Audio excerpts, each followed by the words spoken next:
Assalamualaikum warahmatullahi wabarakatuh. Salam sejahtera untuk semuanya. Saya Pak Ali dari Inside Chamber. Oke, kita lanjutkan lagi ya diskusi kita sampai pada halaman 140 ya. Ini adalah pelajaran IPAS karena semester 2 atau semester genap, ini bagian IPS-nya. Nah, ini adalah playlist ya. Dengan menggunakan playlist, pembahasan bisa didapatkan secara urut dan berturut. Gunakan playlist ini, linknya ada di bawah di kolom deskripsi. Silakan. Oke, kita bahas sekarang, belajar lebih lanjut. Ini halaman 140 ya. Indonesia memiliki beragam jenis kopi. Wah, ini kopi termahal di dunia ini dari Indonesia. Namanya kopi luwak. Nah, itu ya luar biasa Indonesia ini. Ada juga kopi gajah setelah kopi luwak. Ya, kopi dari hewan-hewan ini. Ada kopi Aceh Gayo, ya ini jenis kopi. Ada kopi Toraja, kopi Papua Wamena, kopi Kintamani Bali, kopi Flores Bajawa, kopi Van Ijen Raung loh ya. Indonesia luar biasa kaya dengan kopi. Kopi Rangsang Meranti Riau dan masih banyak lagi.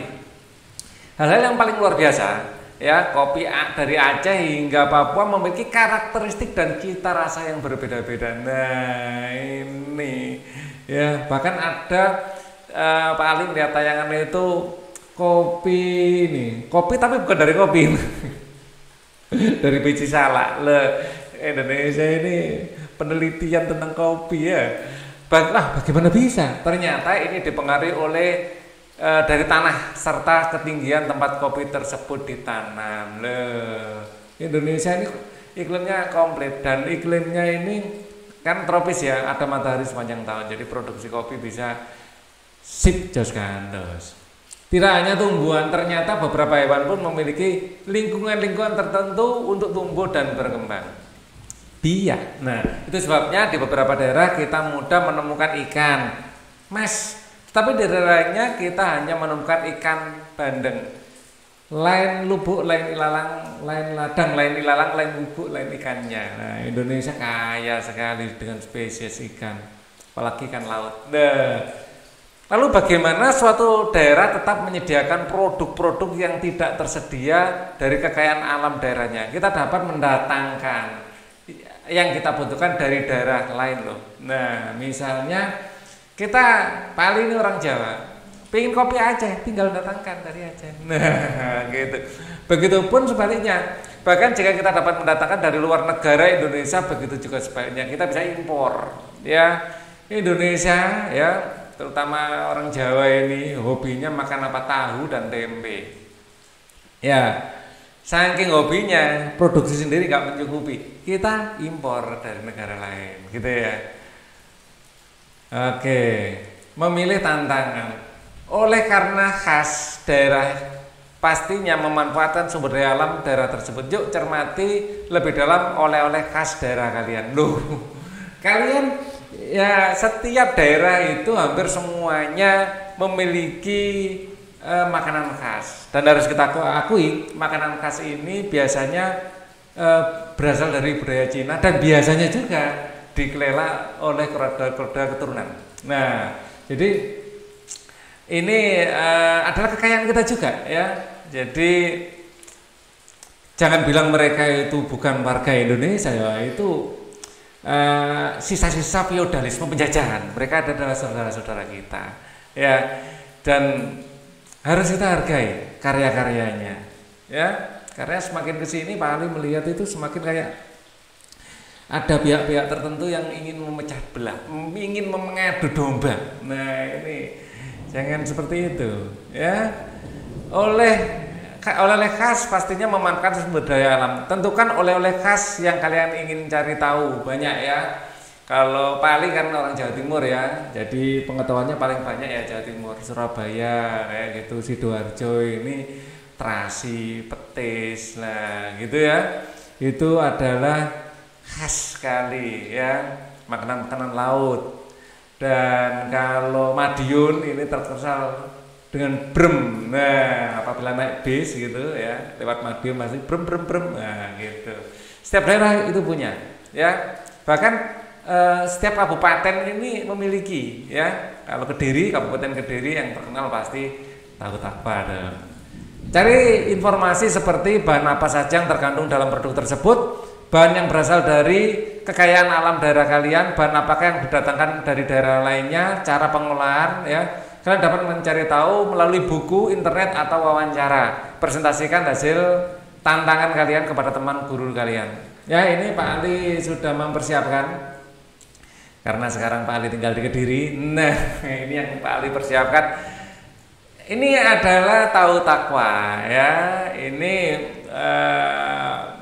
Pak Ali sudah membaca banyak sekali sumber ya, beberapa situs gitu. Ternyata tahu takwa ini adalah asimilasi dari budaya Cina. Nah, takwa, karena susah orang kita bilang gitu disebut takwa. Ya, tentukanlah oleh-oleh khas yang ingin kalian cari tahu. Ya ini tahu. Enak ini. Kalau ke Kediri ya, orang luar kota Kediri ya, ini oleh-oleh khas. Ya, tahu takwa sama geduk pisang. Nah, cari informasi seperti bahan apa saja yang terkandung dalam produk tersebut ya. Tahu takwa ini ini kedelai berkualitas tinggi ya. Kemudian kunyit, nah warna kuningnya ini bukan warna buatan, warna alami dari kunyit atau kurkuma. Garam tentu saja ya, ada asin-asinnya gitu ya. Air sekutnya dan cuka. Jadi untuk membuat dia kenyal, untuk mengendapkan protein dari kedelainya ini ya pakai cuka itu ya. Ada fermentasinya di situ. Bahan yang berasal dari kekayaan alam daerah kalian tentu saja kedelai. Di Kediri banyak petani. Bahkan Kediri ini adalah daerah sumber sayur untuk daerah sekitarnya, termasuk Surabaya. Apalagi Surabaya ya, bukan termasuk Surabaya. Kalau kalian makan sawi ya itu kemungkinan kalau nggak dari Malang dari Kediri. Loh, apalagi buah naga. Apa? Banyak dari Kediri ini ya. Hampir semua sayur-sayur, hampir semua ya. Kediri ada pasar induk ya. Apa mentimun. Ya, itu dari Kediri ya. Sangat subur daerahnya. Kunyit ya ini wah sangat subur Pak Ali di serambi-serambi rumah ini nanam kunyit, wah tumbuhnya bagus. Garam lah, kalau garam ini tidak ya. Memang di Kediri ada gudang garam, itu nama produk. Bukan berarti Kediri penghasil garam ya. Penghasil garam Madura, terus Panjang Pantura itu. Ya, air secukupnya. Bahan apakah yang didatangkan oleh dari daerah lainnya? Tentu saja kedelai kualitas tinggi tidak semuanya diproduksi di sini. Ya, sebagian impor. Ya, impor dari negara kayak Vietnam. Itu pertanian kedelainya bagus di sana. Ya. Garam ya ini. Walaupun kita itu memproduksi garam secara melimpah, ternyata kita juga impor garam. Ya, jadi mungkin proses produksi ini atau apanya itu perlu ya. Jadi kita ini memiliki laut yang sangat luas. Kalau garam impor ya itu perlu ada sesuatu yang salah ya. Cara pengolahan bahan-bahan sampai menjadi produk. Untuk membuat tahu takwa, kedelai-kedelai harus dicuci sampai bersih, direndam selama 3 jam. Setelah cukup lunak, kedelai pun direbus hingga matang.